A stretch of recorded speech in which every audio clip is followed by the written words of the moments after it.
Bonjour, bonjour. Alors, quelles sont les opportunités que la communauté Abel offre aux étudiants? Je pense que la salle multimédia est déjà un exemple d'opportunité parce qu'on a mis à la disposition des étudiants de l'UVCI la salle multimédia pour les accompagner dans le processus de formation.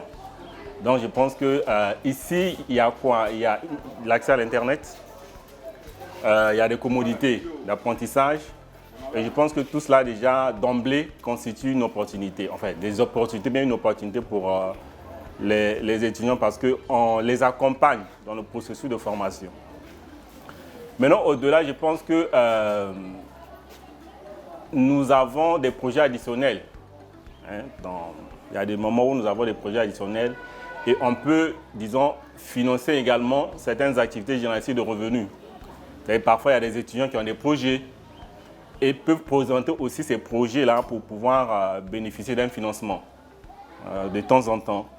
Donc ça aussi, ce sont des opportunités en fait. L'accompagnement dans le financement des activités génératives de revenus, notamment des projets spécifiques qu'on peut financer de façon ponctuelle.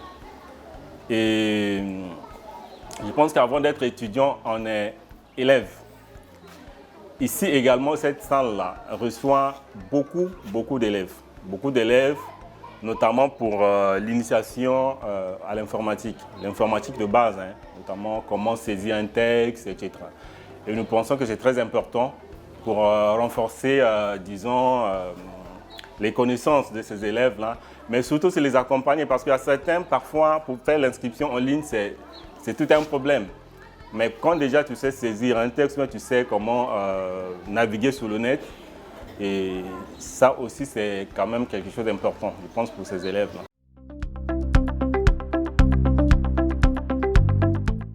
La communauté Abel a 3 structures.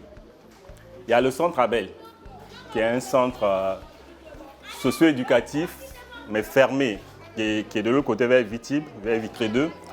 Là-bas, en fait, la cible, ce sont des jeunes qui sont en situation sociale difficile, notamment qui sont en conflit avec la loi, parce que ce centre est sous convention avec le ministère de la Justice.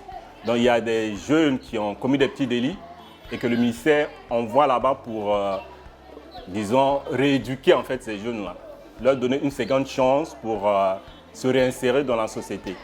Et là-bas, ils apprennent, ils font un certain nombre de formations, notamment la menuiserie, ils font de l'élevage, ils font aussi de l'agriculture. Donc pour entrer là-bas, pour bénéficier des services là-bas, il faut d'abord être dans ce profil, c'est-à-dire être en situation sociale difficile, être orienté par le ministère de la Justice.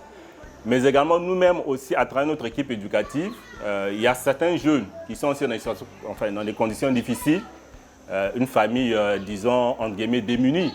La famille ne peut pas supporter la scolarité de l'enfant et à un moment donné, l'enfant se retrouve dans la rue par exemple. Alors pour ne pas aussi arriver à une situation extrême comme la violence, le vol et tout, cet enfant peut être, disons, orienté au centre Abel pour bénéficier de ces différentes formations dont j'ai parlé tout à l'heure. Alors, ça c'est le centre Abel. Au Carrefour Jeunesse, ici où vous êtes, il y a différents services, notamment la couture par exemple. Là-bas, c'est notamment des filles, enfin en grande partie, ce sont des filles qui bénéficient de cette formation à la couture. Et le profit, c'est la même chose, c'est-à-dire qu'issu d'une situation sociale difficile, tout à l'heure, Carlo a parlé de l'histoire de Caïn et Abel. C'était une façon d'imager, de dire qu'à côté de toi, il peut y avoir aussi quelqu'un qui souffre. Et cette personne-là qui souffre le plus souvent, il n'est pas loin, à côté de toi. Donc, il est important que tu puisses aussi lui venir en aide. Donc pour ces filles-là, une fois qu'elles ont fini la formation, il y a un processus d'installation qui est fait. C'est-à-dire qu'on achète des machines pour elles, ainsi de suite, trouver un endroit où elles peuvent s'installer pour maintenant exercer de façon pratique leur métier, en quelque sorte. Alors ça, c'est le Carrefour Jeunesse. Mais donc ça sont des services spécifiques. Mais après, disons, il y a des services ouverts, comme la bibliothèque, comme la salle d'informatique, par exemple. Ici, c'est accès vraiment libre. Si tu veux, tu viens, tu peux apprendre. À la bibliothèque, si tu veux, tu peux venir lire tout ce que tu veux. Il y a des journaux, il y a des quotidiens qu'on reçoit chaque semaine. Je peux citer Fatmat, Soir Info, Inter, il y a des journaux de sport également que nous recevons. Donc là-bas, tout le monde peut accéder. Tout le monde peut accéder. Vous voyez qu'ici, il y a l'espace de sport qui est là.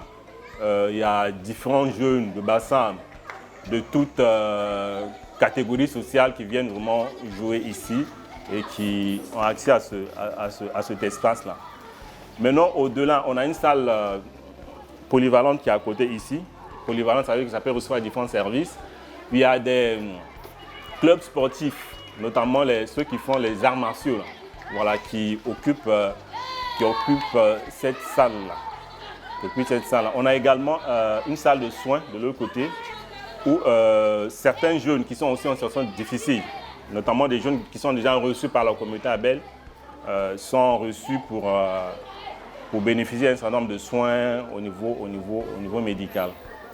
Donc pour résumer, qui peut bénéficier des services de la communauté Abel? D'abord, une personne qui est en situation d'indigence difficile, un jeune, une fille, une femme, plus ou moins. Maintenant, au-delà aussi, disons, de façon transversale, vraiment tout le monde, d'une certaine manière, parce qu'on a différentes catégories d'activités que nous menons. Même dans les écoles, on mène des débats dans les écoles, on travaille avec le lycée de Grand-Bassam, le collège moyen de Grand-Bassam, où nous organisons des différents débats sur différentes thématiques liées au milieu scolaire.